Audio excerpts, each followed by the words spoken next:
തരമാറ്റിലാണെങ്കിൽ നമുക്ക് കാണാനായിട്ട് കഴിയുന്നത് നമ്മുടെ നവ്യയാണെങ്കിൽ നയനയോടും ആദർശിനോടും തുറന്നു പറയുന്നുണ്ടല്ലോ. അങ്ങനെ ആദർശും നയനയുമാണെങ്കിൽ അത് അനന്തപുരിയിലെ അവർക്ക് വേണ്ടപ്പെട്ടവരോടൊക്കെ വ്യക്തമാക്കുന്നൊരു കാഴ്ച കാണാം. പ്രത്യേകിച്ച് ദേവയാനിയുടെ അടുത്ത്. ദേവയാനി അതിനുശേഷം നവ്യയുടെ അടുത്ത് വന്ന് പറയുന്നുണ്ട്, മോളെ, നിനക്ക് അബി എന്ന ദുഷ്ടൻ്റെ ഭാര്യയായിരിക്കാനുള്ള ഒരു ഇതുമില്ല. അതായത് നിൻ്റെ കുഞ്ഞിനെ നോക്കാനായിട്ട് ഇവിടെ ഒരുപാട് പേരുണ്ട്. അവനെപ്പോലൊരു ദുഷ്ടൻ്റെ ഭാര്യ ആവേണ്ടവളല്ല നീ എന്നൊക്കെ പറയുന്നത് കാണാൻ കഴിയൂട്ടോ.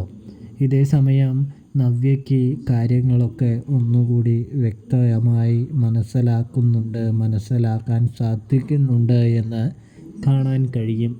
എന്ത് സാഹചര്യം വന്നാലും തന്നെ ഇവരാരും കൈവിടില്ല, ഉപേക്ഷിക്കില്ല എന്ന് മനസ്സിലാക്കുന്ന നവ്യയാണെങ്കിൽ രണ്ടും കൽപ്പിച്ച് അബിയോട് പടപൊരുതാൻ തന്നെ, അബിയെ എന്നേക്കുമായി അനന്തപുരിയിൽ നിന്ന് പുറത്താക്കാൻ വേണ്ടി തന്നെ ഇറങ്ങിത്തിരിക്കുന്നൊരു കാഴ്ച കാണാനായിട്ട് സാധിക്കുന്നുണ്ട് പ്രേക്ഷകരെ, പ്രിയ കൂട്ടുകാരെ.